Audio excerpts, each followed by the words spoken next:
Present by Dhani studio. तुहर बतिया लगेला जैसे गोली जैसन, तू तो सच में लगेलो हीरोइन जैसन। हम करी तुझसे प्यार तुझे करेलू इनकार, काहे बतिया न मानेलू तू लड़की।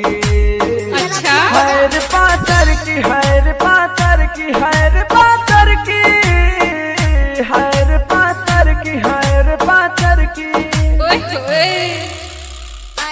Present by Dhani studio.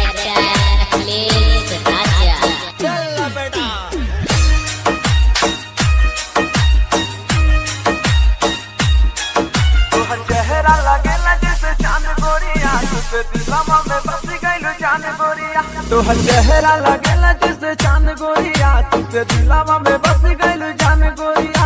ऐसे करा ना गुमाने हम बानी परेशान, काहे बतिया ना समझले लड़की। अच्छा हैर पातर की हैर पातर की हैर पातर की हैर पातर की हैर पातर की हैर पातर की। Present by Dhani studio. Music studio कैंपियर गैंग। आप सुन रहे हैं राहुल बवाली की आवाज में।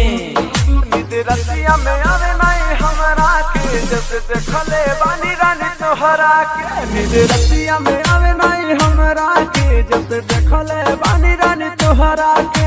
बानी हमहु बेचैन जैसे लड़ तोहर नैन, दिल हमरो तोहार लिए धड़की।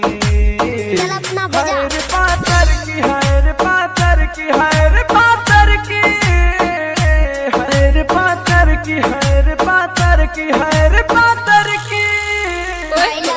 Present by Dhani studio.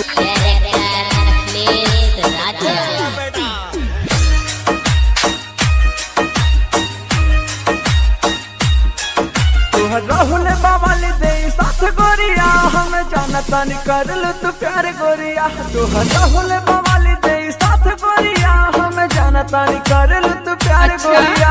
अगले कहले हम बात दे नहीं तोहर साथ, पास स्टेट लेके घूमे लड़की। हैर पातर की हैर पातर